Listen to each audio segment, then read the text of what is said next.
religious freedom violations, domestic repression, and malign influence abroad. I would also like to thank our distinguished witnesses for joining us and offering their expertise today. The U.S. Commission on International Religious Freedom, or commonly known as USCIRF, is an independent, bipartisan U.S. government advisory body created by the 1998 International Religious Freedom Act, or IRFA. The Commission uses international standards to monitor freedom of religion or belief abroad and makes policy recommendations to the United States government. Today, USCIRF exercises its statutory authority under IRFA to convene this important hearing. China is unambiguously one of the most repressive countries and the worst religious freedom violators and human rights abusers in the world. The most recent example is its repressive tactics on display for the world to see in responding to protesters throughout China and the world regarding its zero COVID policy. The protesters are in part sparked by the tragic death caused by a fire in Urumqi amid strict zero COVID lockdown since fall of this year. Chinese officials are stopping individuals randomly on the street and searching and deleting any social media content and communications related to the protest from their phones. Officials also have threatened overseas Chinese citizens, coercing them to delete such content. USCIRF has repeatedly recommended China's designation as a country of particular concern, or CPC, a designation that the State Department has consistently applied since 1999, soon after the passage of IRFA. The State Department announced its most recent CPC designation, including China, on December 2nd. In the past decade, religious freedom conditions in the country have rapidly deteriorated under the brutal rule of the Chinese Communist Party, CCP, under the Chinese leader Xi Jinping. The CCP's techno-authoritarianism, transnational repression, and other forms of malign influence abroad represent some of the most troubling aspects of its religious tyranny, impacting Uyghur Muslims, Tibetan Buddhists, Catholics, Protestant Christians, and many other religious groups. Uyghur Muslims, for example, have long fallen victim of China's techno-authoritarianism and transnational repression. The Chinese government has used advanced surveillance technology as an integral part of its repression in the Uyghur homeland. Chinese tech companies, both state-owned enterprises and private companies such as Huawei and others, play a vital role in facilitating and implementing the CCP's oppressive policies in the Uyghur region. Moreover, the Uyghurs continue to experience terror and intimidation even after they have escaped to other countries. Many of them fear for their safety and the safety of their family members who remain in Xinjiang, as well as the threat of forcible deportation by some countries that are under Chinese government's pressure. The United States must continue to vigorously enforce policies to ensure that our nation's trade policies do not contribute to CCP's religious persecution. We must also actively counter its malign foreign influences and transnational repression, including here in the United States. With that, I will turn it over to my colleague, Vice Chair Abraham Cooper, for his remarks and introduce our witnesses.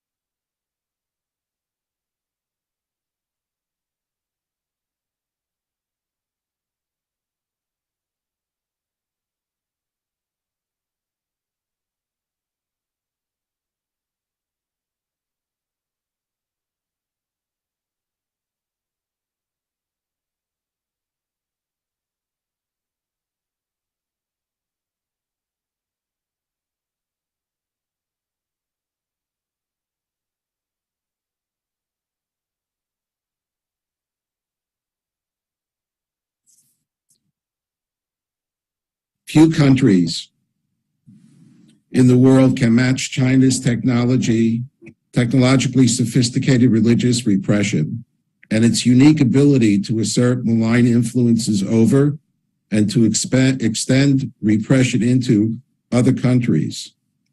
I personally experienced this at a rally, a human rights rally held in Los Angeles 2 weeks ago, when dozens of Chinese students felt the need to wear masks or to cover their faces with a white piece of paper in order to deflect and avoid detection, facial recognition detection from China. The long-range implications on that will affect every citizen in the United States and beyond. More specifically, though, in this regard, China presents a unique challenge to the U.S. foreign policy and our national security interests. That harsh reality makes today's hearing especially timely and important, as it will address both China's technology-enabled domestic religious repression and its malign influence on the streets of the United States of America and its malign influences in almost every country in the world. As Chair Turkel mentioned, the U.S. government must do its part to ensure that our business community, trade policies do not contribute to religious freedom violations in China, which remain systematic, ongoing, and egregious. We must make sure that United States companies do not export critical technologies that China could use in its techno-authoritarian repression of religious minorities. We must also make sure that products tainted by Uyghur forced labor are not imported into the U.S. market.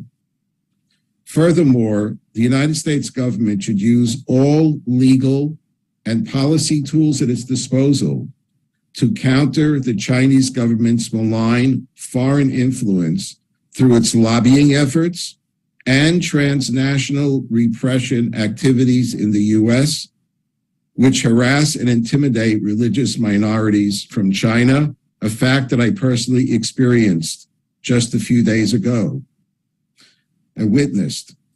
The U.S. government must also continue to work with like-minded international partners to hold the Chinese government accountable, including imposing coordinated sanctions on Chinese officials and entities responsible for severe religious violations and related human rights abuses. With that, I look forward to a robust and fruitful discussion today with our distinguished witnesses, and it is my honor to turn over to Commissioner Frank Wolf, the inspiration for all the other commissioners here at USERF, for his timely remarks. Commissioner Wolf. Thank you, Vice Chair Cooper. I appreciate it. China is indeed one of the worst religious freedom violators in the world today. Its religious repression has severely impacted many religious groups inside China, as well as those that are overseas. This precious freedom is also under attack in Hong Kong, a city that was once free and prosperous, an international financial center with a high degree of autonomy, and civil liberties were guaranteed under the Sino-British Joint Declaration. Today, the Chinese government has broken its promises and is eviscerating the rule of law and civil liberties in Hong Kong. Religious freedom is a fundamental right that will inevitably suffer as well. In fact, the Chinese government's latest victim is the 90-year-old Cardinal Joseph Zen. Cardinal Zen is a tireless religious freedom advocate for underground Catholics in China and is almost the face of the Catholic Church. And to see what they're doing to a 90-year-old man is unbelievable.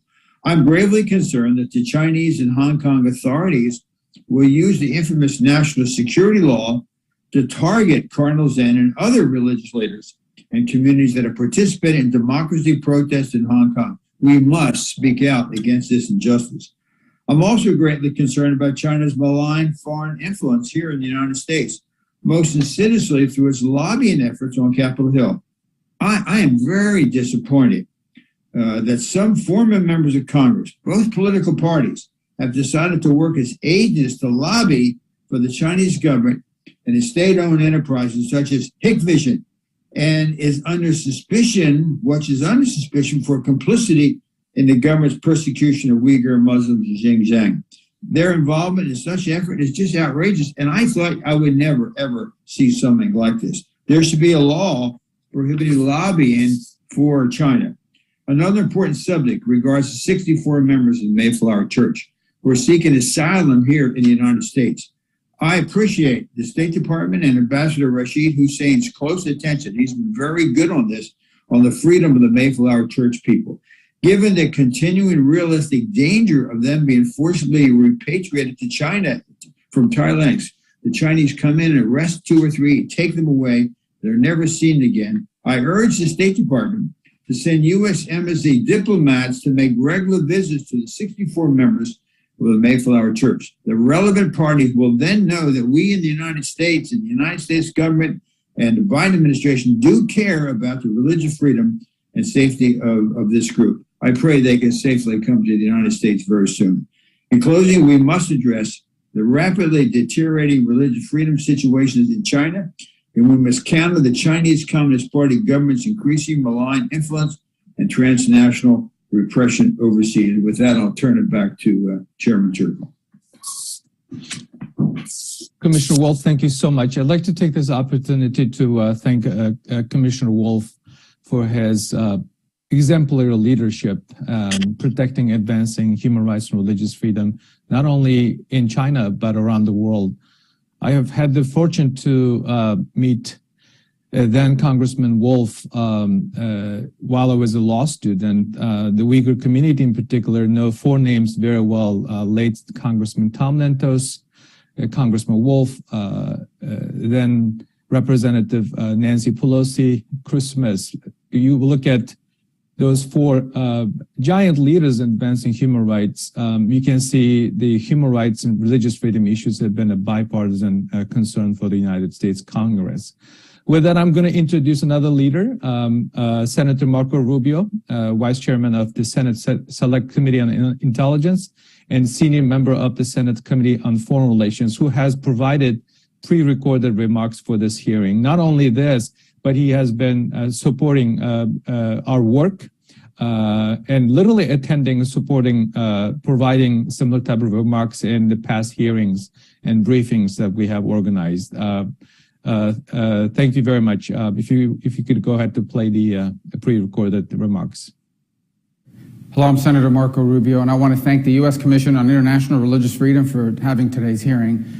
The Chinese Communist Party has been attacking religious freedom since its founding a century ago. Oppression is frankly in its DNA. Today, Beijing's assault is more violent and systematic than ever. In Xinjiang, it has even amounted to genocide. Party agents are also targeting ethnic Chinese believers here in the United States because they believe faith undermines the legitimacy of the Communist Party.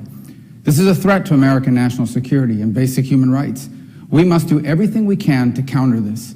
So I hope today's hearing sheds further light on Beijing's abuses and inspires meaningful action against them. Thank you. Thank you very much, Senator Rubio. With that, I'd like to introduce our witnesses. More detailed biographies of our witnesses will be shown in the chat box, and their bios also can be found on our website, usurf.gov.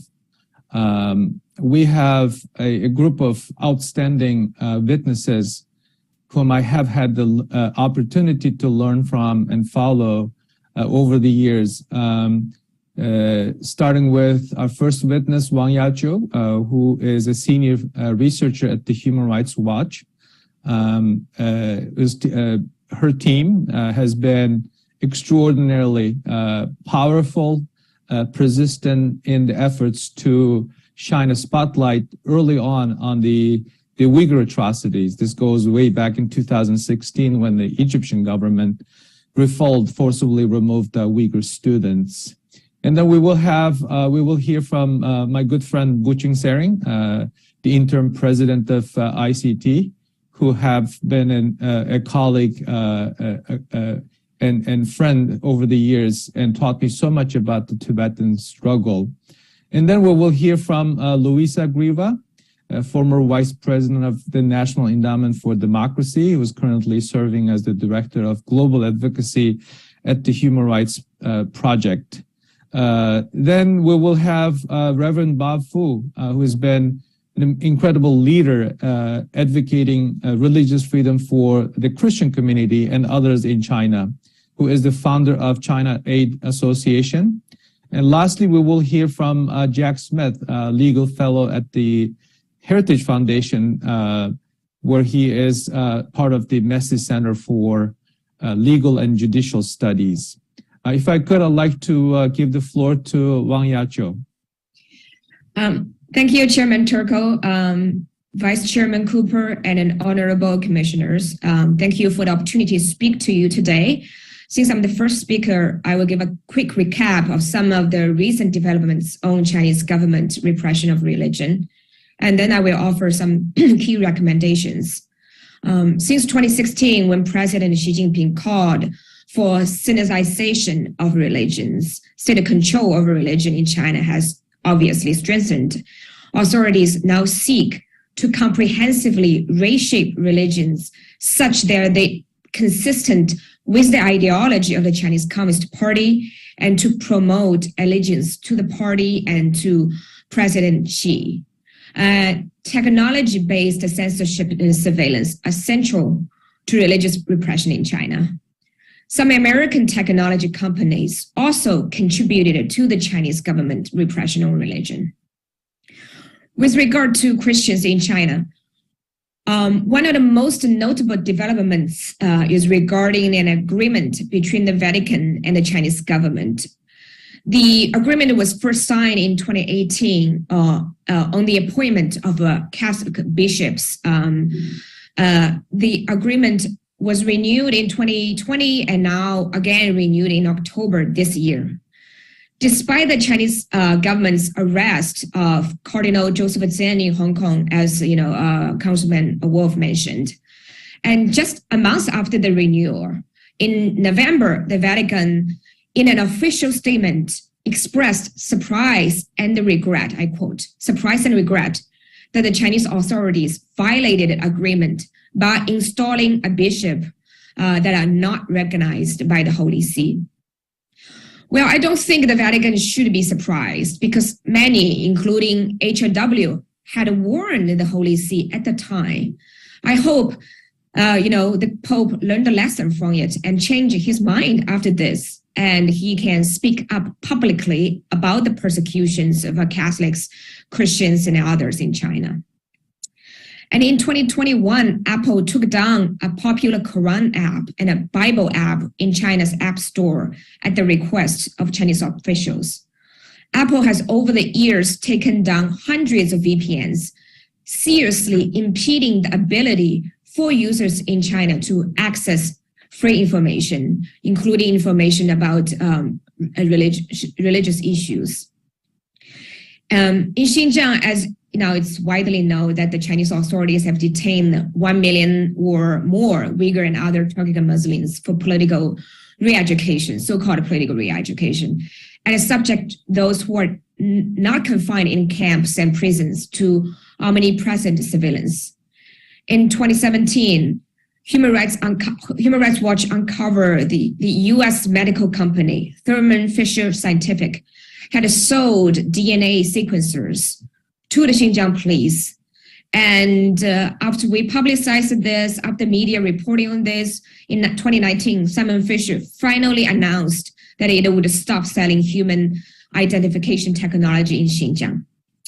Sadly, it was later found that Thermo Fisher had also sold DNA kits to police in Tibet. Human Rights Watch's recent research shows Chinese authorities are significantly increasing policing, including the arbitrary collection of DNA from residents, including children, throughout Tibet, despite the wide condemnation around the world in its DNA collection in Xinjiang.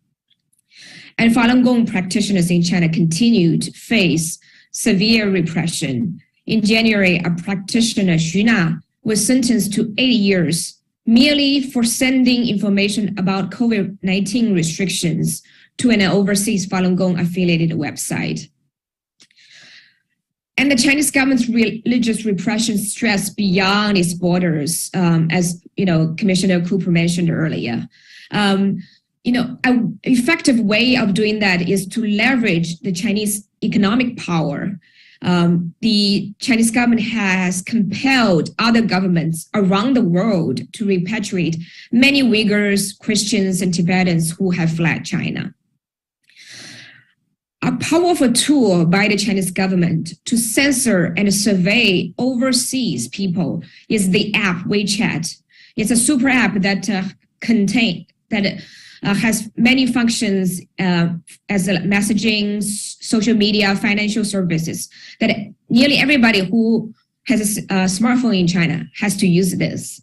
Because the Chinese government has banned so many international social media apps, messaging apps. So anyone outside of China who wants to connect with anybody in China has to use the WeChat app and then get sucked into the Chinese government's machinery of censorship and surveillance. I know other panelists will speak more in detail of some of the issues I mentioned above, so I will end with some Human Rights Watch recommendations.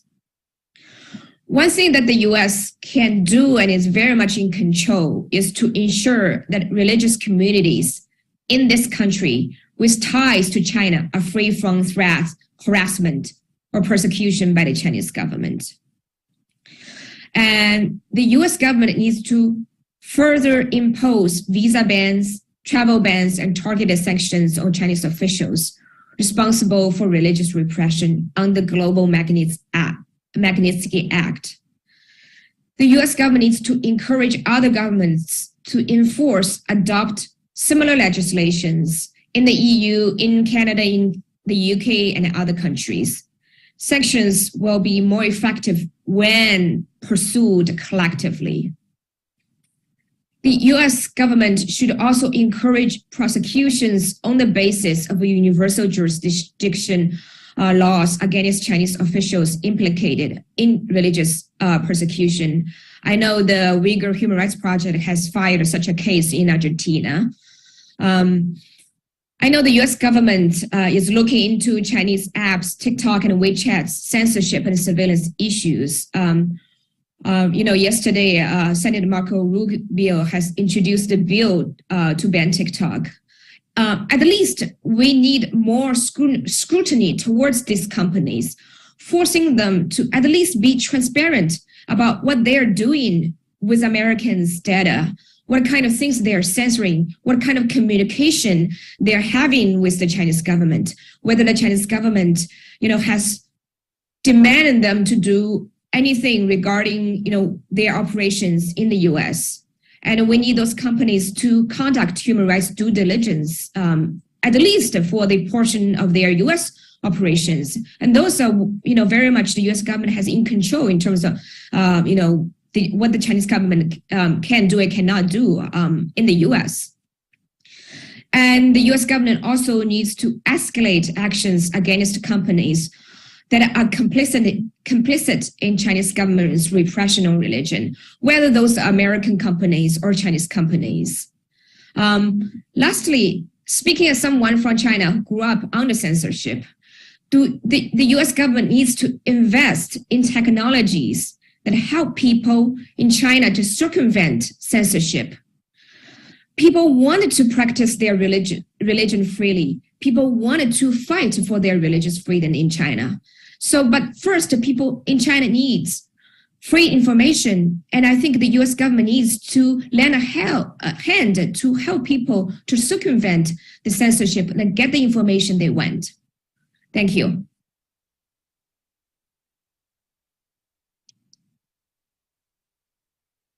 Thank you very much. If I can go to Buching Sering. Thank you. Thank you, Chairman Nuri Turkel. Thank you. I want to thank Yusuf for providing us with this opportunity. I would like to touch the issue of today's hearing, through a policy perspective, and would like to submit the full text of my testimony for the record, and will give a gist here, with your permission, Chairman. Yes. In recent years, particularly following the assumption of office by President Xi Jinping, the Chinese government's policy on Tibetan religion has moved from total destruction of Tibetan religious institutions and systems to one of insidious control in an attempt to serve its own political objectives, which includes sinicizing Tibetan Buddhism and co-opting the right to determine Tibetan Buddhists' own leaders and mode of practice.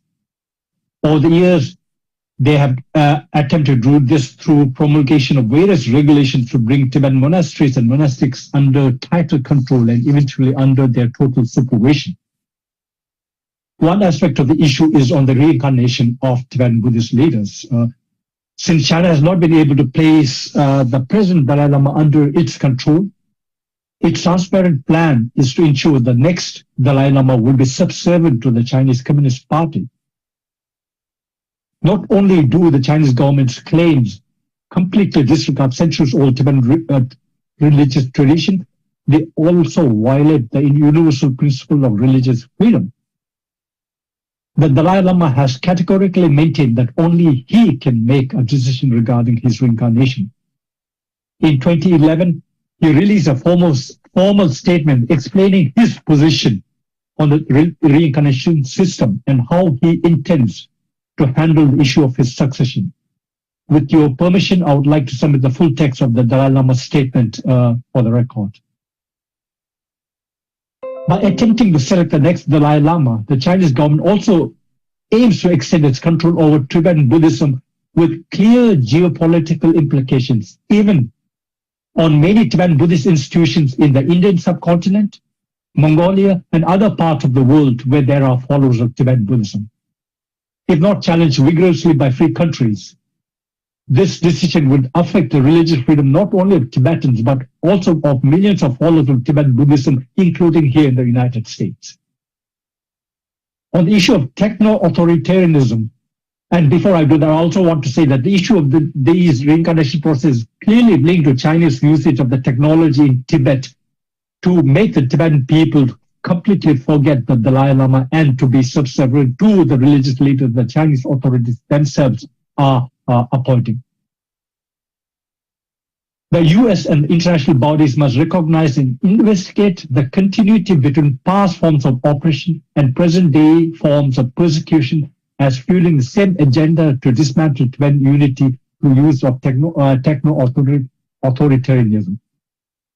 New, dangerously potent techno-surveillance and oppression are now being perpetrated behind a digital iron curtain in an attempt to hide the reality on the ground and further extend the CCP's long arm of authoritarianism. We also must take seriously the pervasiveness of the surveillance in and outside of Tibet and the harm it's doing psychologically.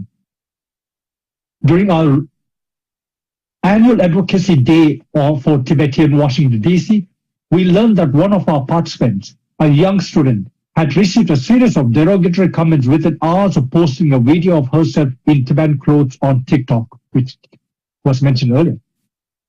The posts ranged from standardized CCP propaganda to slurs and more. In a heartbreaking moment, she realized that she had started to even doubt who she was, what she was. That's not surveillance. That's digital harassment of a young American. And it reflects the length to which the CCP will go in its agenda to uproot identity as a whole. In the wake of the recent protests in Chinese cities against COVID restrictions, we saw reports of Chinese officials threatening the public through search of their mobile phones. For Tibetans, this search of their personal phones, belongings, and monasteries is the norm and has been the norm. Even today, the very possession of a portrait of the Dalai Lama, even on a mobile phone, is regarded as a crime and subjected to punishment.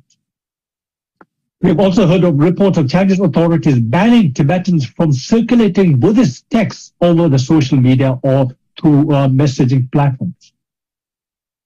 In this connection, we commend the Biden administration for including Wu Yingzhe and Tang Hongbo, two senior Chinese officials in its recent list of Treasury Department sanctions for the abuses of Tibetan human rights. The Chinese government should be held accountable for violating international laws and China's own laws when it comes to the rights of the Tibetan people. I would like to end with some recommendations from ICT. One, Yusuf should urge Biden administration to implement fully the Tibetan Policy Support Act of 2020, which says that the Chinese government should be held accountable for interfering in Tibetan reincarnation process system, including that of the Dalai Lama. Secondly, it should urge the Biden administration to work multilaterally with like-minded countries and international bodies, including the EU, to take coordinated initiatives. Third, we urge Yusuf to endorse HR 8365, promoting a resolution of the Tibet-China Conflict Act, which challenges abuse of Tibetan rights. Fourthly, Yusuf should call on the US Senate to introduce a similar legislation to HR 8365. Fifthly, Yusuf should urge Congress to pursue appropriate legislation to put in place meaningful barriers for the spread of techno-authoritarianism by China to other nations, including the United States. Sixth, China should be urged to release all prisoners, political prisoners, and particularly the 11th Panchen Lama, who has not been seen since 1995. Seventh, we urge Yusuf to organize a delegation to Tibet to understand the situation there, and also to urge Congress to do likewise. We know Congressman Frank Wood visited Tibet many years back. Eighthly, Yusuf should urge the State Department to make greater use of the Reciprocal Access to Tibet Act by announcing the names of Chinese officials sanctioned under the Act. Ninthly, Yusuf should urge United Nations to conduct an analysis of forced separation of children from families to boarding schools, and including the use of a DNA database that was mentioned earlier. And lastly, Yusuf should urge the United States Congress, the European Union, the UN, and other international bodies to mount forceful opposition to the CCP's imposition of modern-day slavery in Tibet, including forced displacement of nomadic peoples and enclaves diverse from their centuries-old culture, which provides little or no meaningful employment opportunities. Thank you very much. Thank you. I'm hearing a static noise in the back. Is that only me or anyone else? Okay. Buchung, you may want to check your audio. We have towards the end of your testimony, when you start sharing some policy recommendations, I heard some noise in the background. You may have a connection issue. Luisa Griva, if I could go to you next, you may begin your testimony. Thank you so much. I'd like to thank the USERF staff and commissioners for your very strong leadership on this issue, not only in your advisory capacity on U.S. policy, but also in setting the agenda globally. I'd like to start with a positive message regarding the U.S. response to the Uyghur genocide. The U.S. has to date imposed a total of 107 punitive sanctions targeting perpetrators of the repression against Uyghurs. This is unfortunately 102 more than any other government. Magnitsky sanctions, other visa bans, import bans, export bans, and investment bans. These target 33 PRC officials and agencies and 57 Chinese companies, private sector, nominally private sector. And of course, some are subject to 2 or more. And the vigor of this effort, along with congressional enactments, is still not enough. We are certainly calling for more Magnitsky sanctions and many other actions. But this is effective enough to stimulate the counter-sanctions by the Chinese government that have targeted USERF commissioners, Chairman Turkel among them, and the intensive lobbying we are hearing more about today. So there's an unprecedented human rights crisis in the Uyghur region, but also a crisis outside China's borders. The latter includes subverting the functioning of the UN human rights system. It includes the influence operations that are an attempt to prevent our government, our Congress, from protecting democratic rights. And it includes a refugee crisis that has received almost no international attention or policy response, despite the very welcome USERF hearing now 2 years ago on refugees fleeing religious persecution. In regard to the refugee crisis, UHRP has been urging the Congress to pass the Uyghur Human Rights Protection Act, S 1080 and HR 1630. Today, I'd like to highlight just two aspects of the genocide before returning to transnational repression. UHRP has just published a new report on forced and incentivized interethnic, interfaith marriage. We found extensive documentation that officials in the Uyghur region have been directed to promote interethnic, quote, contact, exchange, and mingling, just like in Tibet. And I hope you've all seen the wedding photo from Aksu, which is promoted by the government, where the bride and the groom are posing with local village officials. They're holding signs showing the 10,000 yuan reward that the couple is receiving as an incentive for interethnic marriages. The budget for these payments appears in county level government documents. There's one video where a Han Chinese Uyghur couple is thanking the CCP for the, quote, beautiful life that the government has given them. And the voiceover says there is a, quote, urgent need for 100 brides to, quote, actively respond to the call from the government to promote marriage between Uyghurs and Han. There's even an informal marriage guide for male Han cadres from 2019 called How to Win the Heart of a Uyghur Girl. We've concluded there's a systematic effort going on, and these forced marriages are forms of gender-based crimes. They further the ongoing genocide and crimes against humanity being committed in East Turkestan, along with the forced abortions, forced sterilizations, forced birth control, sexual abuse, and institutional rape that have been documented by Nuri Turkel in his book, for example, No Escape, and of course by USERF more generally. So this is a very rare case, and possibly the only case anywhere in the world where a member state of the United Nations is engaged in promoting forced interfaith, interstate, interethnic marriage by state action. And so we are asking that you sort of highlight this crime in your reporting. The other issue is the detention of religious figures. The UHRP has compiled an extensive database, published in a report 2 years ago. We have more than 1,000 confirmed cases of detention and imprisonment of imams and other religious leaders. We have names of 428 sent to formal prisons.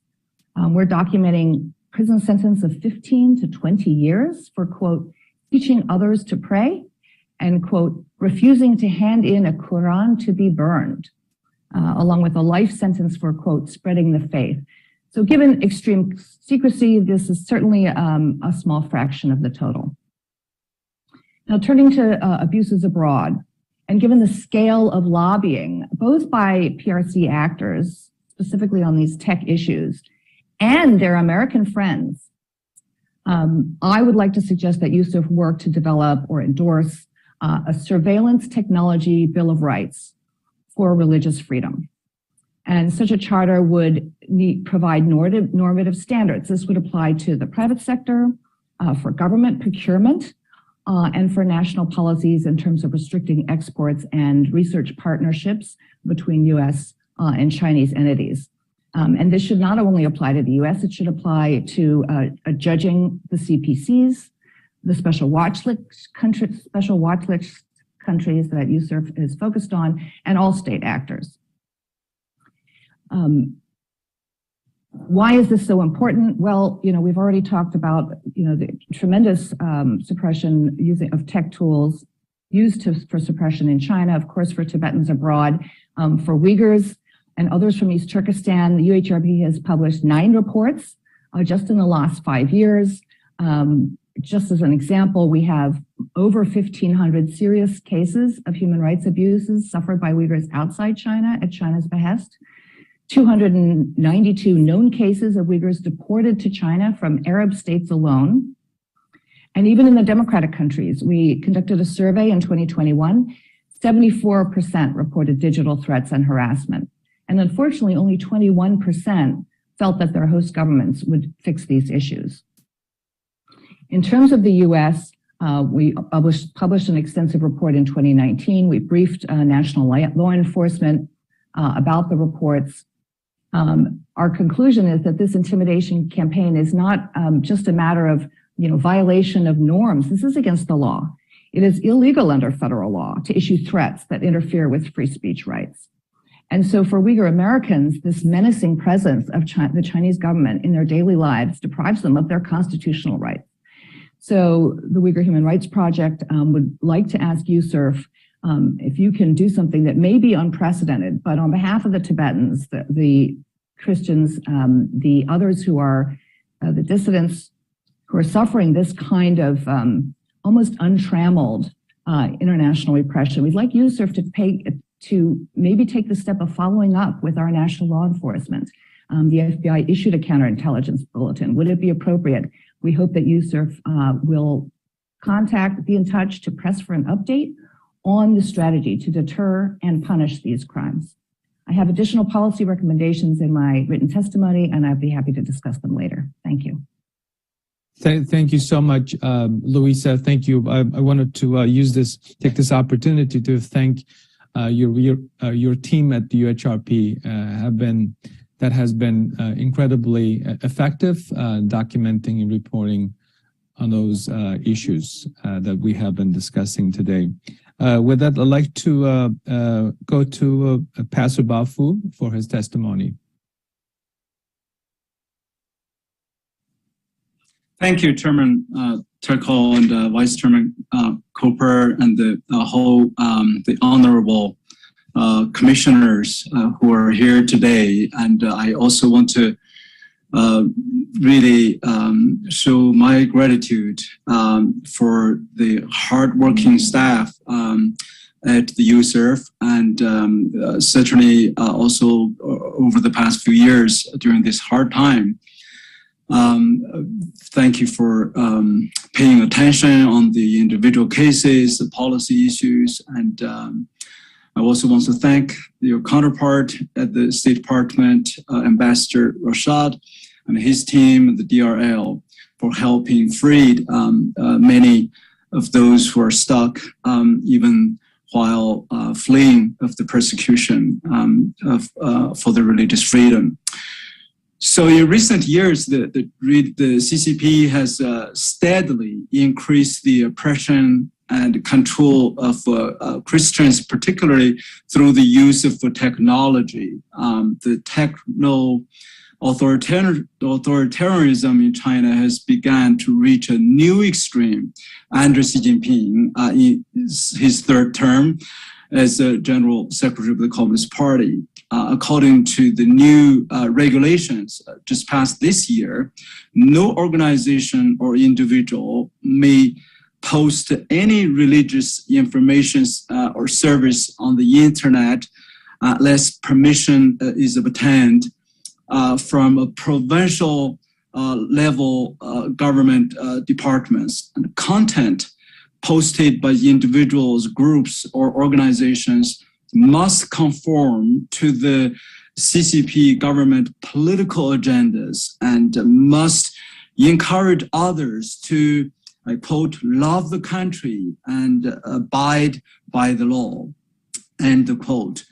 So due to these new restrictions, the Christian WeChat accounts and other groups have become a main area of suppression, as other fellow witnesses have already said in some aspects. This is an especially cruel, of course, limitation made the long, strict lockdowns of China's zero so-called COVID policy. The Chinese authorities also sought to track their movements through the required, of course, the COVID QR code, facial recognition technology, and CCTV cameras in and around churches and homes. However, this technology is not just contained within China's border. It is being weaponized in the growing transnational repressions of Chinese Christians around the world, as Louisa even mentioned, extended into the US border. While the CCP has a broad and extensive history of this, the case of Mayflower Church is one that will continue to develop. In an unprecedented move, a church made up of 28 adults, 32 children from Shenzhen Holy Reformed Church, led by Pastor Pan Yingguang, left China and arrived on Jeju Island, South Korea in November 2019 after enduring tremendous religious persecution. The asylum seekers have been nicknamed the Mayflower Church for their commitment to seeking the freedom to practice their faith with their community. And as detailed in the CSW report, the church has faced harassment of the CCP since its founding in 2012, with refusal to install the face recognition cameras in the church, to a frequent interrogation of leaders and pressure them to join the government-sanctioned Three Self-Churches movement. And the CCP threats against these church members continued in South Korea by utilizing technology to manipulate their return to China. The PRC consulate in Jeju called members of the church repeatedly and accusing them of treason and subversion of state power, a charge often used to silence and imprison Chinese pastors and other religious believers. Authorities demanded their immediate return to face the so-called consequence of their actions of exile and to recant their accusation of religious persecution. And the families of the church who remained in China, all of them have seen a dramatic increase in harassment and secret interrogation by the Chinese state security and public security. And authorities even sought to locate Pastor Pan and others by forcing their family members in China to urge the asylum seekers to reactivate their WeChat accounts. So having exhausted the ROK asylum system, facing the loss of their legal status, and fearing a refoulement, the group voted to leave Jeju Island to seek UNHCR refugee status in Bangkok, Thailand. However, one family of 4 remained in Jeju as the PRC consulate refused to issue a passport to their newborn baby, claiming their asylum application was illegal. And later on, they were able to get to Thailand and reunited with other church members. So most of the group submitted their refugee application to the UNHCR Bangkok office on September 5th. And now the Thai government has refused to renew their tourist visas for the church members, which began to expire on October 5th. According to the travel agent,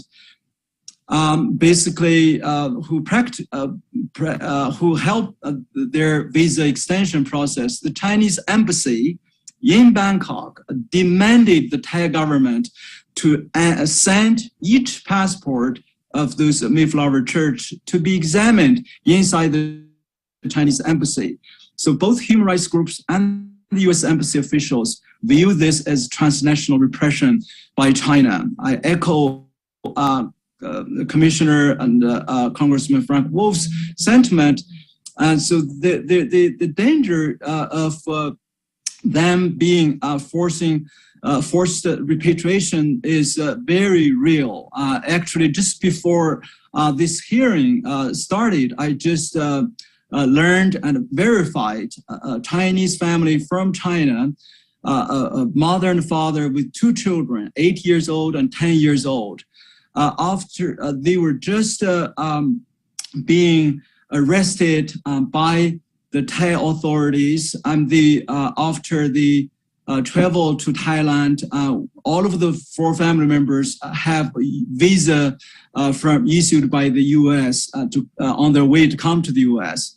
So these parents were both ended up now in the Thailand immigration prison. And the horrible thing is that both the 8 and 10-year-old children, they are being like confiscated by the Thailand government, sending to a Thailand government managed orphanages in Chiang Mai, Thailand. So they are in the transition to be sent to the Bangkok immigration prison as we are talking. So these 64 now asylum seekers with multiple births since they left China 3 years ago from the Mayflower Church, they are facing every day this danger for forceful repatriation back to China. And despite of the difficulty of the situation, there are a few recommendations. Here I want to recommend the USERF and for your commission, the commission, and for the U.S. government to counter the CCP's transnational repression and to protect those like the Mayflower Church. First, I think the U.S. should immediately consider the 60 credible asylum seekers and other, especially religious persecuted, for at least a priority 1 refugee resettlement for their status designation. And the U.S. must intervene to ensure the safety of the group and offer asylum where the right of the religious freedom to be protected as appropriate during this time. And second, I recommend the creation of a joint database between the USERF and the CECC to better track cases of the CCP's transnational repression toward religious freedom and human rights expatriates and advocates. We have Chinese churches in Los Angeles. I mean, we're coerced to sing the Chinese national anthem, raising flags on the Chinese National Day in the U.S. soil in Los Angeles. And FBI has set up a task force on transnational repression. So I think this both the USERF and the CECC can work together to make sure we receive these accurate cases and help verify them by working with other NGOs. Finally, China has harassed technology to control the voices of dissidents and persecution survivors, even when they are seemingly safe outside of China. We must also ensure their safety. The harassment and the intimidation by the long arms of the CCP, especially in some Arab countries, Gulf Coast countries, who are setting black jails, intercepting those who are fleeing from East Turkestan, from Tibet, and put them in black jails. We documented at least with witnesses in Dubai, UAE. So I think with multilateral approach, I will urge the USERF and working with the administration to help stop this trend. Thank you. Pastor Fu, thank you so much for your testimony. Now we'd like to go to our final witness, Zach Smith. Mr. Smith, if you could begin your testimony. Thank you so much. Let's be blunt. China is an international bad actor. The list of its human rights abuses, as we've heard today, particularly its suppression of religious minorities, is long and growing longer. It's undisputed that China has sought to influence U.S. policy not only at the federal level, but at the state and local levels in the United States too. In fact, a recent Heritage Foundation report makes clear that China's attempts to influence state and local governments have been ongoing for decades and are widespread. Never before in our nation's history has a foreign adversary had such deep inroads into U.S. state and local politics. The range and persistence of China's operations far surpass those of any previous geopolitical rivals. So what can be done about these lobbying efforts? Can Congress prohibit lobbying by the CCP or those working on its behalf? And if so, what are the limitations that Congress would face?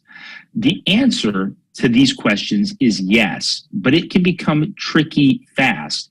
So that's why it's important to understand the current statutory framework in surrounding registration of foreign agents and lobbying disclosure, as well as some of the relevant constitutional concerns that will likely arise if Congress legislates in this area.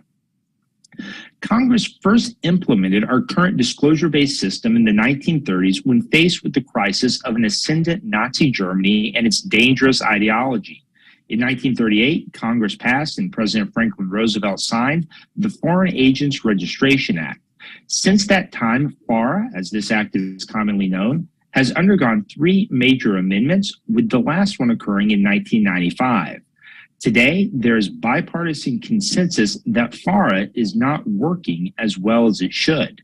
Uncertainty and concerns about selective and potentially partisan enforcement abound. There can be uncertainty around who qualifies as a foreign principal under the statute, who qualifies as a foreign agent, and whether any registration exemptions apply to those who would otherwise qualify and have to register. These uncertainties undermine FARA's disclosure-based goals. Another relevant statute is the Lobbying Disclosure Act. Congress passed this law in 1995, which requires certain individuals to disclose their lobbying activities. Unlike FARA, which the Justice Department administers, the clerks of the House and the Senate administer the LDA. When Congress passed the LDA, it also passed key amendments to FARA, making clear that certain individuals did not have to register under FARA, but had to register, if at all, under the less onerous and less stigmatizing LDA. This has widely been called the Lobbying Disclosure Act loophole. As a result of this loophole, those who lobby on behalf of foreign companies or foreign individuals, but not directly on behalf of foreign governments or foreign political parties, must register under the LDA, but not FARA. The Supreme Court has twice upheld FARA over constitutional challenges, but the relevant constitutional question is slightly different if Congress considers going beyond requiring identification and disclosure by agents of foreign governments and seeks to regulate or limit those agents' activities. Congress can constitutionally take these actions because foreign nations and foreign political parties are not in the same legal position as U.S. citizens when it comes to their rights to influence governments within the United States. In fact, Congress has already exercised that power in an important respect. Foreign citizens and foreign governments are banned from contributing to the political campaigns of those running for federal, state, or local office. All of this is to say there is no constitutional prohibition against banning lobbying by foreign governments or even foreign nationals. Even U.S. citizens can be prohibited from lobbying on behalf of a foreign government. Certain restrictions on lobbying by American citizens on behalf of American citizens are already codified and enforced. If some restrictions on that type of lobbying are permissible, then restrictions or even prohibition of lobbying on behalf of foreign governments is also permissible, especially because lobbying on behalf of a foreign government is materially different from lobbying on behalf of an American citizen. The former poses risks to the nation's security that are not present when someone lobbies on behalf of a state, a municipality, or even a private business. Now, some might argue that such a prohibition would violate the First Amendment. If they argue that, they would be wrong. To be sure, citizens, unlike foreign governments or officials, have a First Amendment right to petition the government for redress of grievances. And they can do this no matter the grievance and no matter who benefits from the government's ultimate action. This type of petitioning is fine and encouraged so long as that American citizen is not legally acting on behalf of a foreign government as a lobbyist. Congress can prohibit this latter action. The Constitution does not stand in the way, and there is a good case to be made that it should take this step. Such a step likely will not and cannot solve every avenue that foreign governments may use in their attempts to influence our governmental actors here in the United States, but it's a concrete first step that deserves further debate and discussion. I welcome your questions. Thank you. Thank you very much. Thank you. Now we will move to our questioning part of the question and answers part of the hearing. If I could begin by asking a question to all of you, actually two-part question. One, if you could help to explain or help us to better understand the Chinese authorities, the CCP's view with respect to religion in particular. Because to me, in the United States, especially even in the policy circle, people don't really appreciate the hostility, the CCP's hostility to religion in particular. The Chinese, as you know, have elevated religion or integrated any type of religious practices to national security, which has not been the case in the United States and other Western liberal democracies. To me, this is something very important need to be addressed. And then on the technology question, I invite you, all of you, to comment. How do we stop the U.S. government, United States, American tech firms continue to make all of us complicit through sharing technology and also through investment specifically the Chinese tech firms that have been facilitating, intensifying the persecution of ethno-religious groups in China?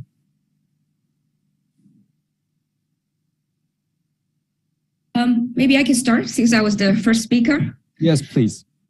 I think on the first question, the key is control. The Chinese government can't stand anybody who has independent ideas, because religion, you know, if you're a real believer, you believe in God, your first allegiance is to God, is to the Dalai Lama or any other deity. And the Chinese government just can't stand that. So if you have independent thoughts, if you have independent thinking, if you don't want it to be controlled by the government, it just cannot tolerate that. I think that's the key to understand, you know, what the Chinese government want to do with religion. You know, that's why, you know, it's not that the Chinese government is only harsh on religious believers. It's harsh on dissidents, even you are atheist. If you don't believe in the Communist Party, if you want to have your independent thoughts, it's intolerable. On the second question, how to deal with the tech companies. You know, I would say something about U.S. tech companies. You know, the white paper protests, you know, Commissioner Cooper and others mentioned. Really, you know, right now I'm looking at who has been detained and disappeared because they went out to protest. And a lot of people who told me, you know, I went there, I thought nobody knew, but then the next day the police came to me and questioned me. And I would say, you know, Apple, this gigantic US company, has become an integral part of the Chinese government censorship and the surveillance apparatus. You know, over the years, Apple has censored so many apps the Chinese government doesn't like, VPNs, you know, the New York Times, and other, you know, religious apps, even the, you know, the Quran and the Bible apps that were popular. And Apple also has, you know, set a data center in China that are co-owned by the Chinese government. So it's very easy for the Chinese government to have access to the data of Apple users in China. So, I mean, these are just two examples. Over the years, Apple just made so many compromises in China. So it became part of the, you know, the surveillance and censorship apparatus the Chinese government has been, you know, imposing on its people. That's why, you know, it's so risky for the Chinese people to go out and protest, to practice their religious freedom. And, you know, what can we do about this company? It's a US company. You know, we at Human Rights Watch, we have written letters to Apple, have written emails, at least to tell us what's your communication with the government, with the Chinese government, what kind of demand the Chinese government has made to you. But, there was no real, answer from Apple. Apple has been telling us, decline to comment. We cannot say anything publicly.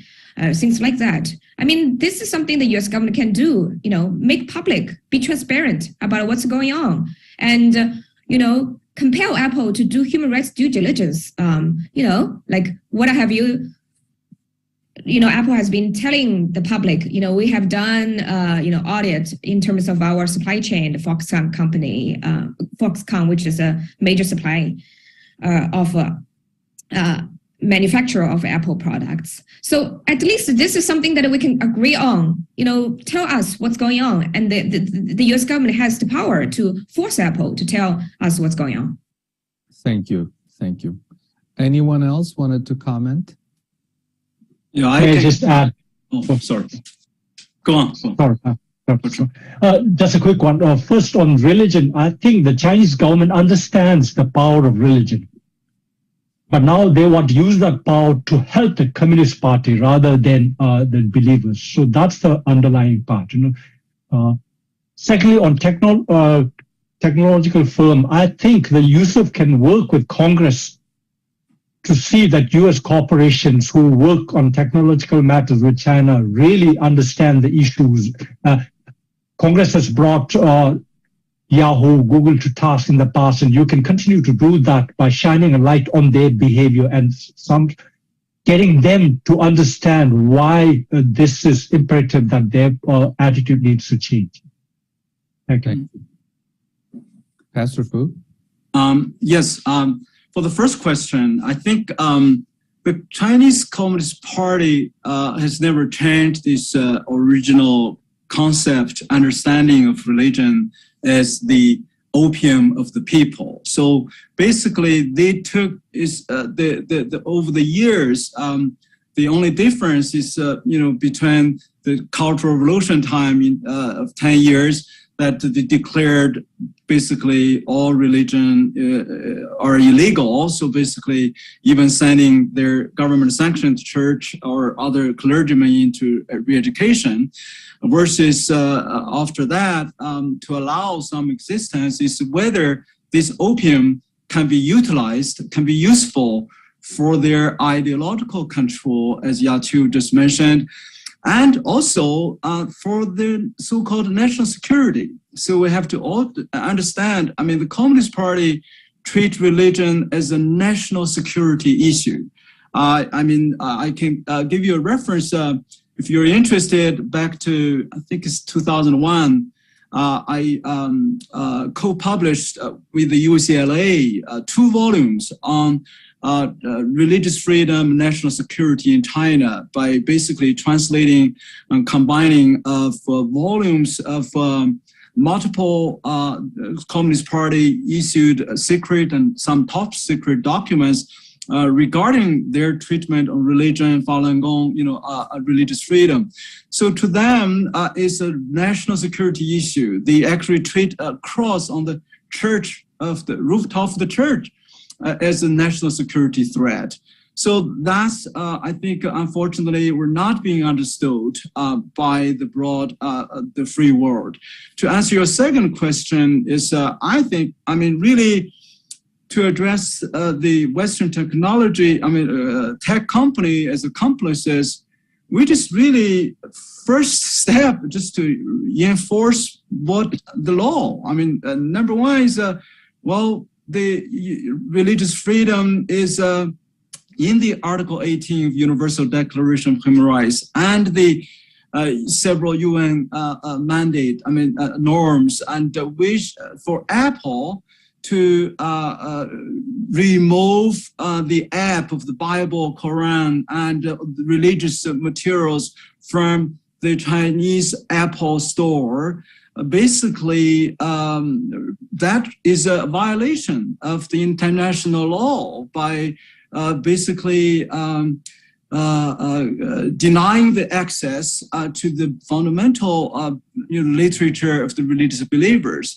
And of course, many religious believers were sent to the concentration camp, re-education through labor camp. I mean, many Western companies are complicit in still ordering products like the Wisconsin, Milwaukee tools. I mean, they are found basically in the Sichuan prison in Hunan, are still manufacturing millions of gloves by the political prisoners. We know. I mean, like Chong Yuan, like the Taiwanese prisoner,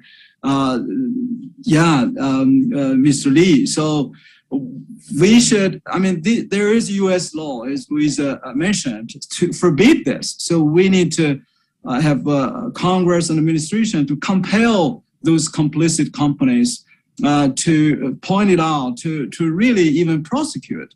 So I'm not a lawyer, but I'm sure, when you are in violation of the law, this should be held accountable. Thank you. I'd now like to give an opportunity to commissioners to ask questions. I'd like to begin with Vice Chair Cooper. Thank you, Chair Turkel. It's incredibly powerful testimony from your witnesses. And actually, what I really just want to do is to echo discussions that we've had internally. But I think that the situation, human rights and religious destruction of religious freedoms in China, in a very tough year for human rights and religious freedom all over the globe, China stands alone in a completely different category. And I think, perhaps we can ask Senator Rubio and others if we can obtain additional subvention to put some additional expertise and staff on this issue, so that first, we become better conversant, and secondly, that we're able to serve as a more effective platform to sound the alarm. Also, in just a general comment, because of my age, having grown up in primarily in a previous century, but I think it also emphasizes the tremendous need and potential clout, especially of USERF, to remind Americans that we need to act on these core issues in a bipartisan way in order to break through to people who have levers of power on the one hand, and also to reach out to the TikTok generations. Some of them have difficulty even identifying where Asia is, let alone a particular city with 20 million people in China.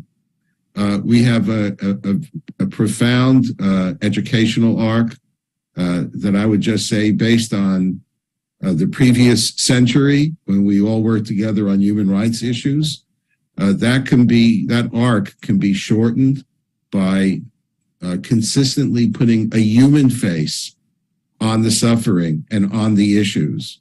When you do that, you're able to bring it down and essentially challenge each and every one of us that's holding our iPhone or whatever the technology may be, to say, hey, wait a second, at what cost?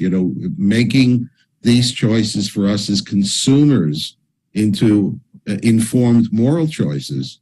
We're very far off from that. It's not the unique or lone responsibility of USERF, but I think we can and should try to cast a more powerful light on these issues, but without diminishing our monitoring and speaking out on 26 other disaster areas on the globe. But clearly, China demands an elevated focus and attention from all Americans, but including our commission.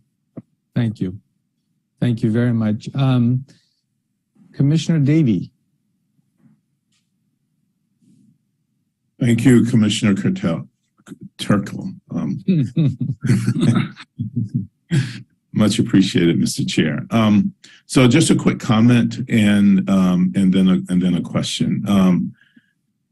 And my question is primarily for Mr. Shering. So I, maybe to the chagrin of all of you on this Zoom, about 10 years ago, went to China as a tourist and experienced firsthand the full, experienced firsthand the breadth and the reach of the Chinese government's ability to use technology to interfere not only with the lives of its citizens, but with the people visiting there. And the situation presented itself most starkly when we went up to Tibet. And there were two self-immolations of Tibetan monks while we were there. We were watching CNN in a hotel, and the TV went off. Our phones stopped working. And for 18 hours, we were completely cut off from the outside world. No communication at all, no ability to communicate with anyone until the government decided that we could. So I want to appreciate, I want to, in my limited way, appreciate from a personal experience, the depth and the reach, and that was 10 years ago. So I know, and from what we hear, that reach and influence has only grown exponentially. I also just want to say it was brave of a number of Tibetan monks there to pull us aside and to encourage us not to believe what we saw, that we were seeing show Buddhism, as they called it. And really encouraged us to bring that message back to the U.S. and even as tourists. So, but my question is, I have two, one related to this and then one related to lobbying. So the one related to Tibet has to do with what are the ways the agents of the Chinese government target, intimidate, or mistreat Tibetans living abroad. In which countries are Tibetan Buddhists particularly vulnerable to such harassment and intimidation? And in what ways are emerging technologies playing a role in this repression of Tibetans living abroad? And then finally, what should we do? What should USCIRF do? Or what should be done to protect vulnerable Tibetans living abroad? And then just a question about lobbying, maybe for Mr. Smith. As USCIRF, we can't, our mandate is not domestic, it is international. But I do think that some effort should be made to get, if not current legislators, Congress people, etc., maybe those who are running for office and those who are running for re-election, to take some kind of pledge against engaging in lobbying for repressive regimes around the world. That's something maybe the Heritage Foundation can do that USCIRF cannot. So thank you, and I'd be interested in your responses to any of that. Thanks so much. Chairman Turkle, if I may respond to the Commissioner. Yeah. Yes, on please. The issue of harassment of Tibetans abroad, our co-panelists will know that the Chinese Communist Party has a specific, harmlessly named department called the United Front, which has agents in almost all of the Chinese embassies abroad. And their main task is to create divisiveness in the communities with which the Chinese government is working.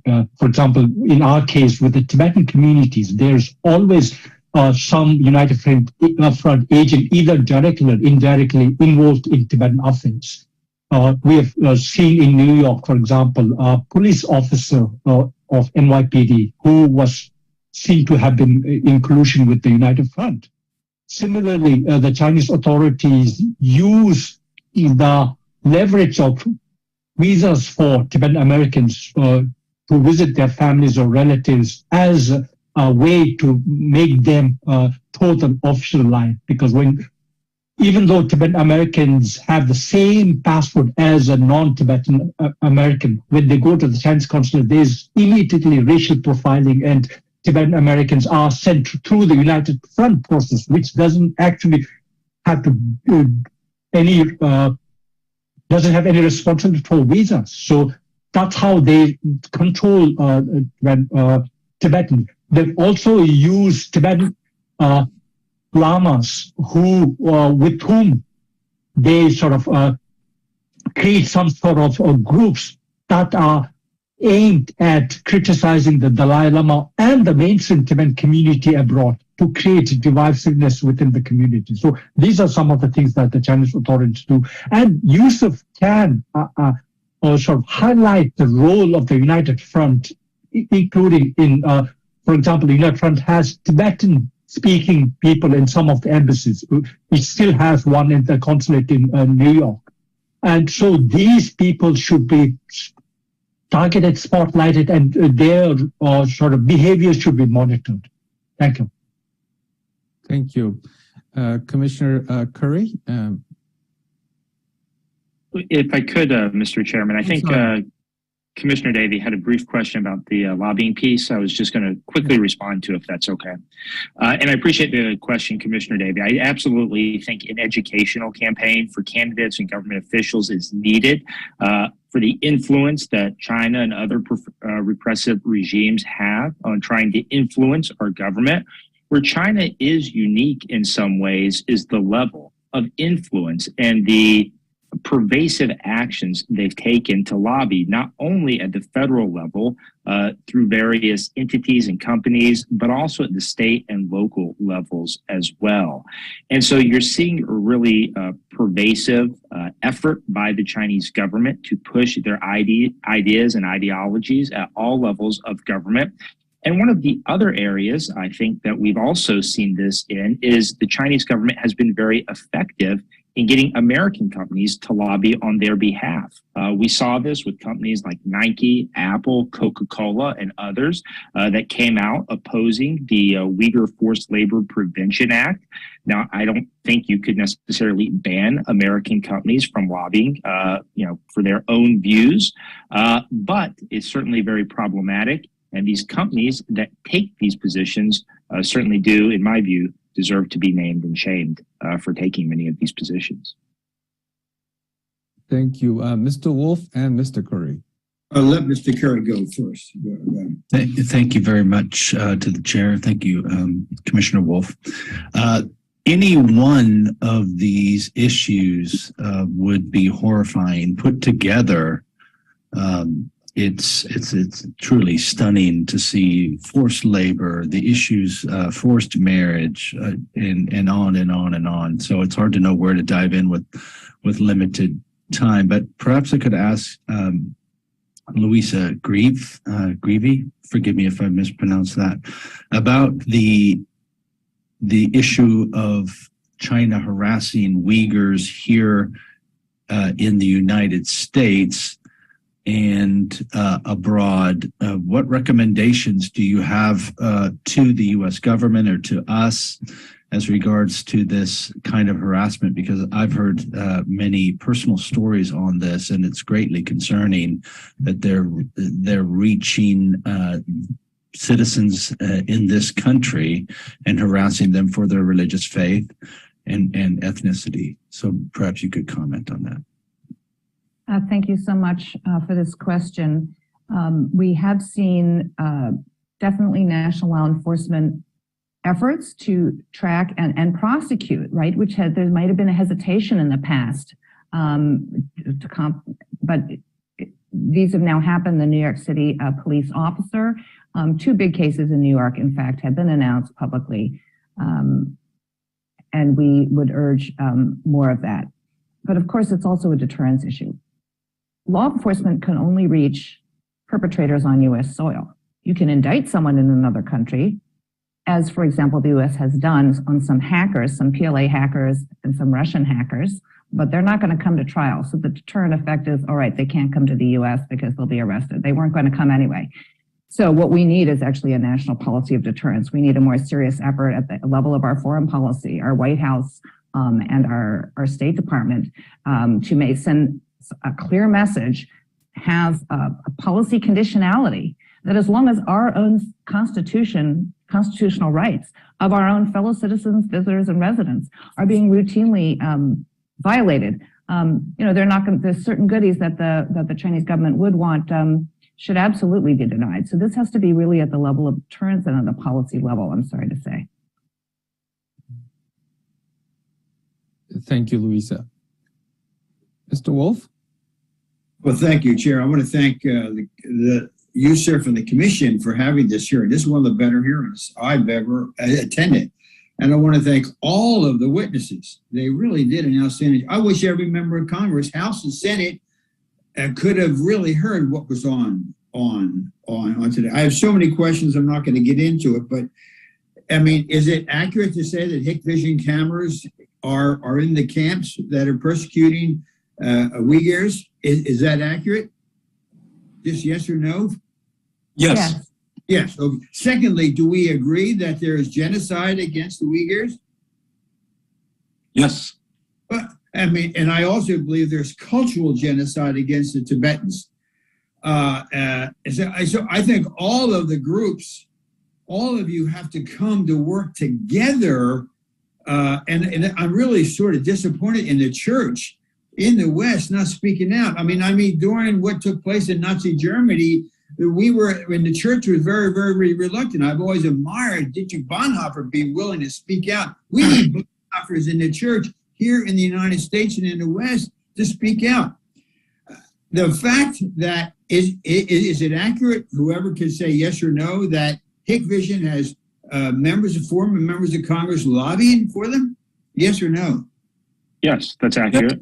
Yes. But how can you be a congressman who've come to town to do well and do good and to be doing that, to lobby for anyone who's been connected to genocide is I think, and Zach, I saw your comment. Man, you just encouraged me. I have great respect for the Heritage Foundation. I always cared deeply what they said. You guys can really make a difference. I think there should be a bill passed in Congress, and I agree with what Commissioner Cooper said. This has to be bipartisan. This is not a Republican issue or a Democratic issue. This has to be bipartisan. But we should prohibit any former member of Congress or former high-level official to then go out after they leave Congress to go and work. Now, does the Chinese embassy, does the Chinese embassy actually have a lobby firm here in town that represents them? They have a variety of entities. Well, here we have, they're persecuting Catholics. Colonel Zen, God bless him, 90 years old. Bob, how many Protestant pastors are in jail today? Oh, there should be hundreds, Hundreds. perhaps thousands. Yeah. Do you agree that there's cultural genocide taking place in Tibet? Yeah. Yes. Do we agree that there's actual genocide against the Uyghur Muslims? Absolutely. Do we know there's organ harvesting where they're taking people's organs out? I saw Chairman Turkle did an event at Hudson a couple of months ago. There's 60,000. Do we agree that organ harvesting is taking place? Yes. Well, then the Congress has to deal with this. The administration has to deal with it. And if you may have seen, Director Wray of the FBI said they are a direct national security threat to our country. We know they have Confucius Institutes on college campuses. We know that Xi has gone and met with the Iranians. Does Xi support the Russians against what they're doing against the Ukrainian people? Yes, they do. And so this is, I tell you, if you had a roll call vote in Congress and the person got up and said, we want to stop the genocide taking place against the Uyghur Muslims, and therefore we want to stop what's taking place against the Catholic Church and the Protestant Church. And we want to stop what's taking place against the Tibetans, where there is cultural genocide in Tibet. We want to stop the organ harvesting. So therefore, the vote today will be no American company should lobby for, and also certainly no former member of the House or the Senate or no one who's ever had a high-ranking position in the government, positively banned. So I hope all the churches speak out after hearing what you said.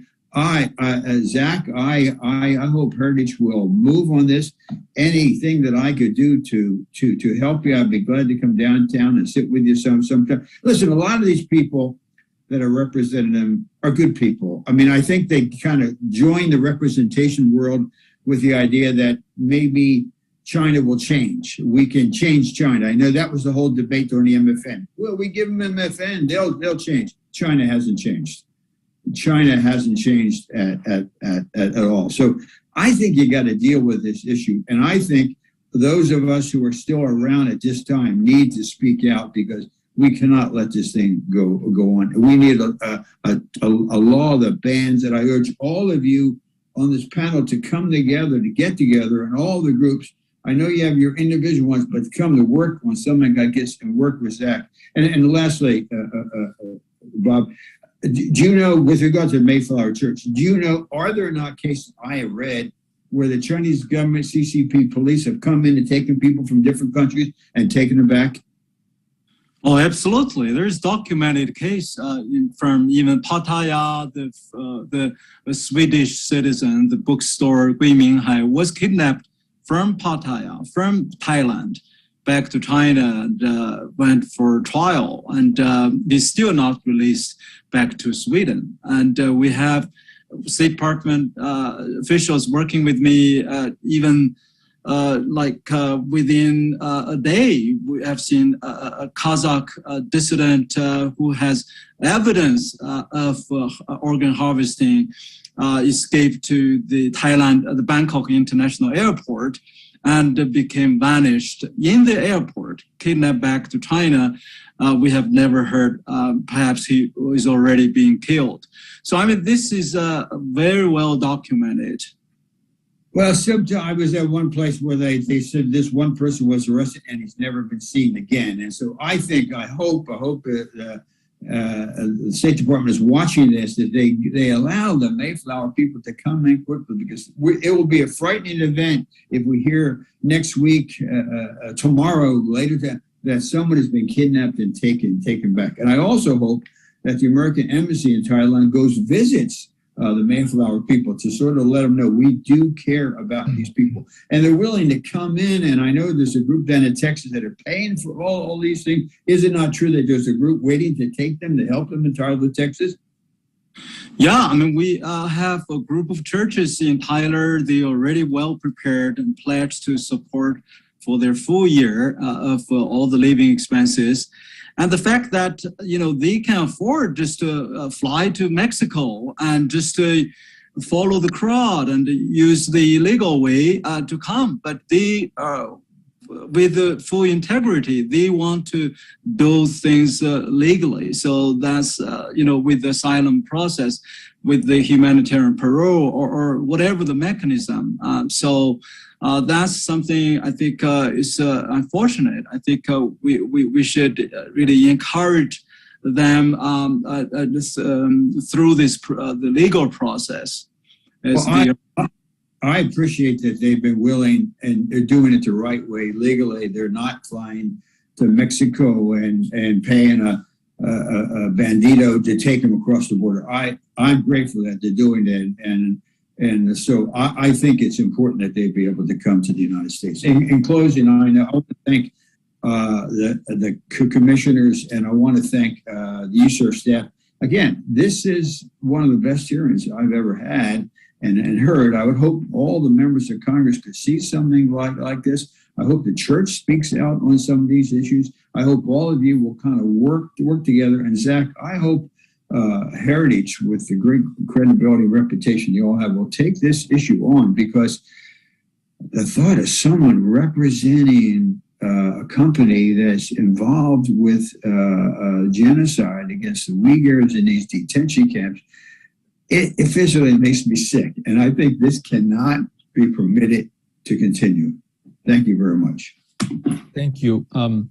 We are reaching to the end of our hearing, but before we close, I would like to give an opportunity to each witnesses to share some final thoughts. But if I could use my seat as a chair, I cannot miss this opportunity to ask Luisa before I pass the floor over to the commissioners. If you could shed some light on something very important to me personally, and also you heard Mr. Wolf speaking his frustration about the so many wrong things happening in our country, in our attitude, our responses to the atrocity committed against people in China. Can you tell us what is working, what is not working, and what should we be doing to stop this genocide that it is in its 6th year? And also on something very important, Forced Labor Prevention Act. Is it been effectively, fully enforced? If not, what can we do to push that to be fully enforced? Thank you so much, Nuri. In fact, my answer to your first question was going to be the Uyghur Forced Labor Prevention Act. The way it ultimately passed included a lot of procedural points, which some advocates were concerned that this was really a matter of slowing things down with the public hearing, with public comment submissions, with publication of a strategy, and then requirement for consultation. And was this going to be an opportunity for the lobbyists, for the companies, the importers that do not want to be bothered with more restrictions on their supply chains? In fact, in our experience, it's been just the opposite. UHRP works and Human Rights Watch in this group are both members of a very broad coalition, the Coalition to End Forced Labor in the Uyghur region, which is meeting very intensely. I personally am in 2 or 3 meetings every single week, monitoring the implementation and certainly monitoring the effect globally. I will say that this kind of narrowly focused economic leverage dealing with imports from the Uyghur region, which is rich in minerals, in automotives, in cotton, in critical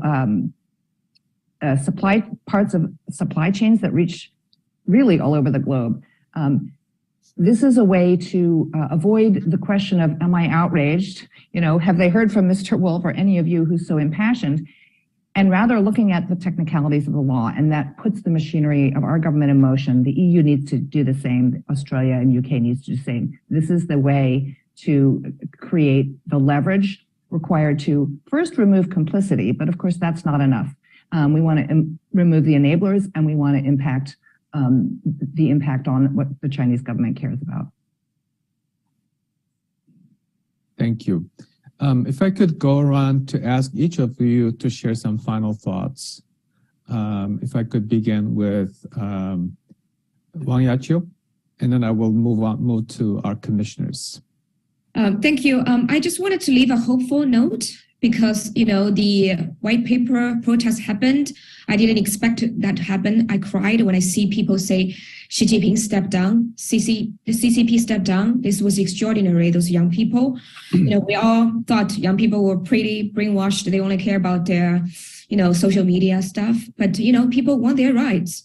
And, being in the United States, I saw Chinese people who went to protests and they were saying, end the Uyghur camps. You saw the Han people didn't care. They cared. They are awakening to the sufferings happened to the Uyghurs and Tibetans, right? So, those I didn't expect it. And I do think there's a widening awakening happening very much because of the COVID situation, because Xi Jinping assumed the 3rd term. So, fundamental changes to China will come from Chinese people. And I are saying change, the change of heart among the Chinese people.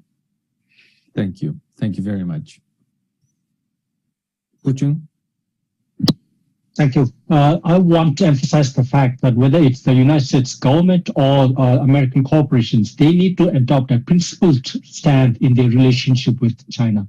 We are not against China as a nation. We are not against the Chinese as a people. What we are against is the Chinese Communist Party's brutal policy of suppression. That the corporations and government particularly should uphold the fundamental American values of liberty, democracy, equality in their dealings with China. Thank you. Thank you very much. Louisa? Thank you. I would like to echo what Zach Smith said about the outdated nature of our lobbying disclosure laws. I think even the USERF mandate may be a little bit outdated because you're mandated to report on and make recommendations, which was groundbreaking at the time, the Frank Wolf religious freedom law, to actually pay attention country by country, look deeply in and document. Now we need to say who is looking at the international suppression and who are the perpetrators of that affecting countries that might not be on a CPC list. They may not be subject to sanctions, but there ought to be policy responses both in the US and hopefully setting an example for other countries. So looking at the issue of transnational repression of religious rights should be in the USERF mandated if it isn't already. Thank you. Great point. Bob?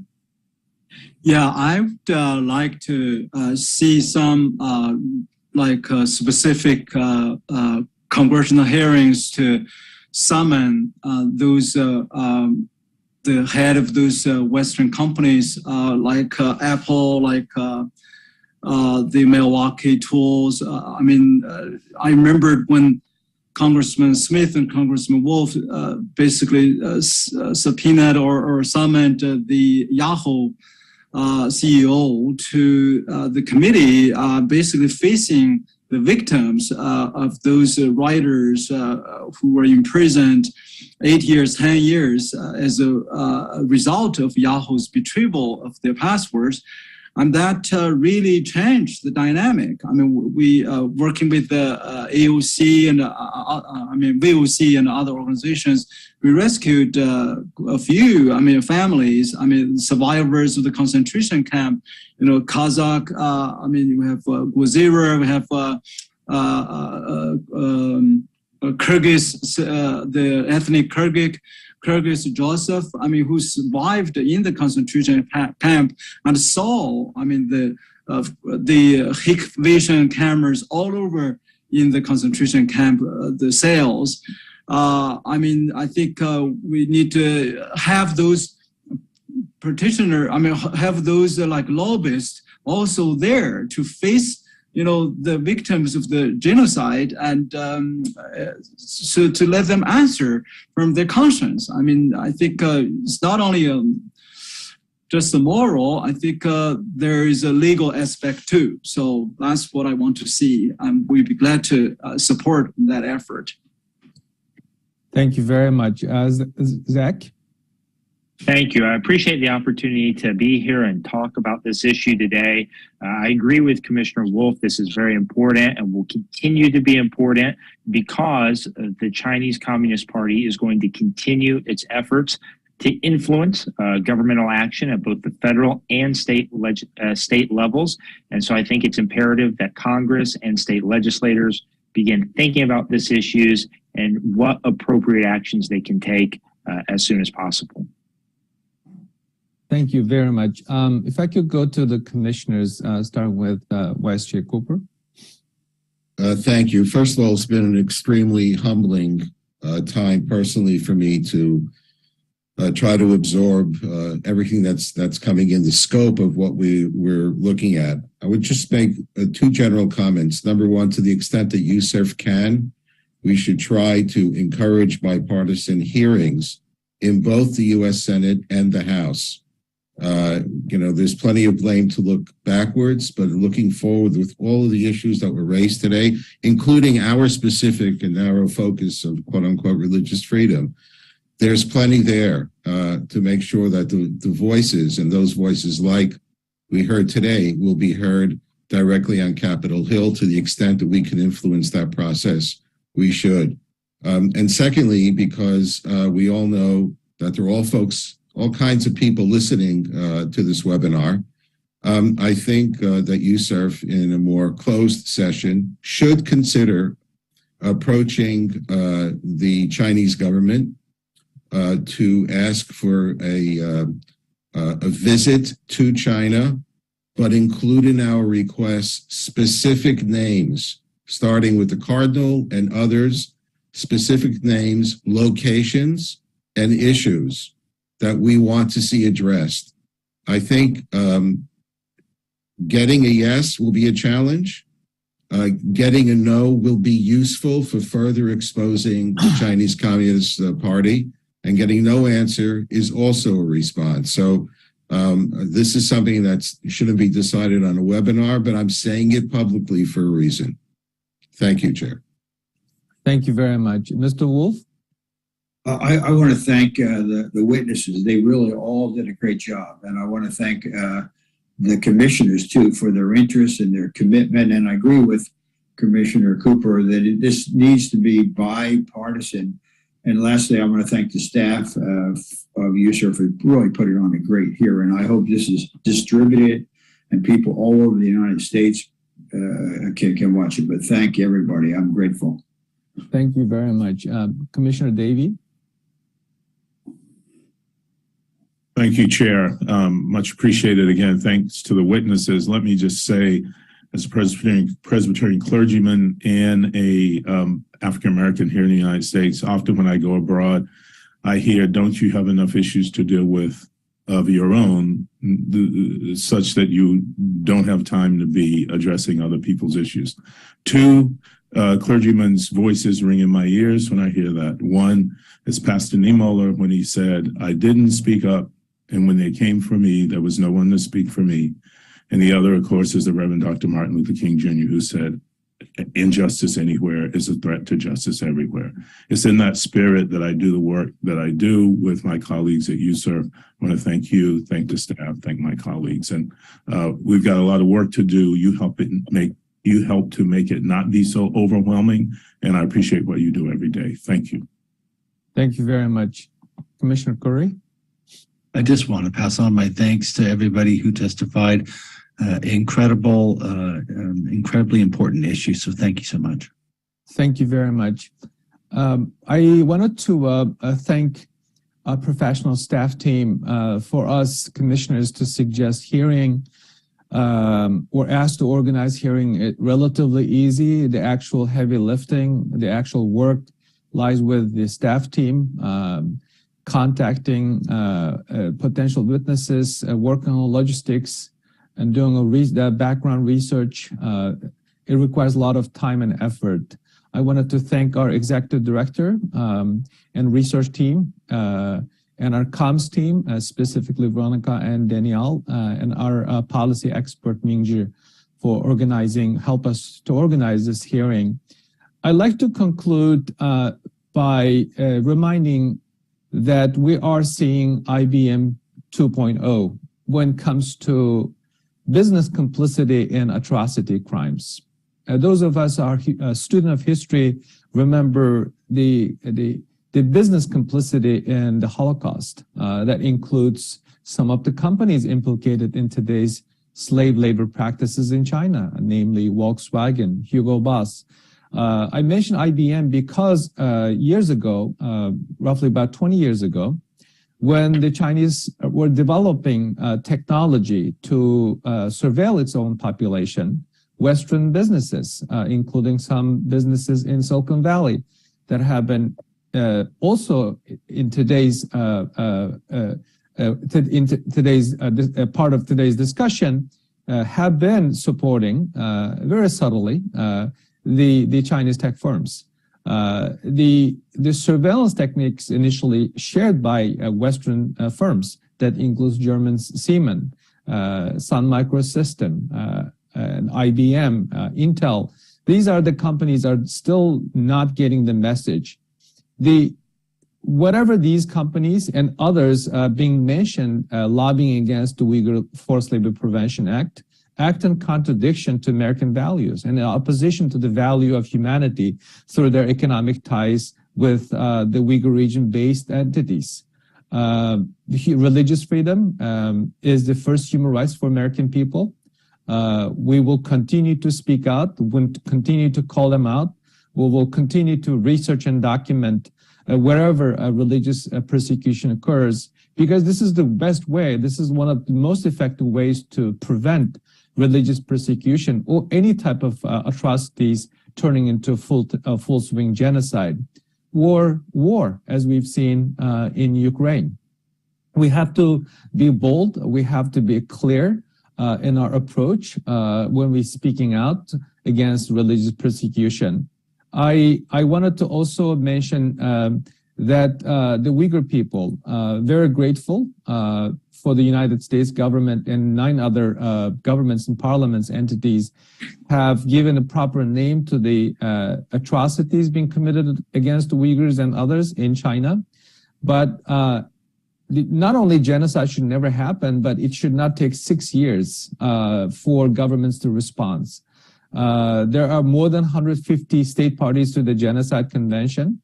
Only 9 of them, plus European Union, have done their dues.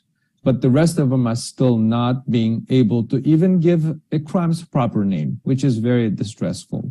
So the Uyghur people have paid ultimate price to wake up the world to this brutal regime and its capabilities.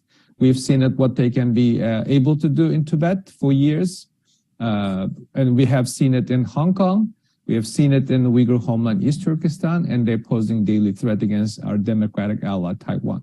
So it's on us. It's on us to wake up, and it's on us to be bold and strategic to stop this regime from continuing to do these kind of abuses in the homeland. Not only that, exporting the same techniques. With that, I wanted to thank you all, to our witnesses in particular, and also those of you who are tuning in and listening to this insightful, informative conversation. With that, the hearing is adjourned.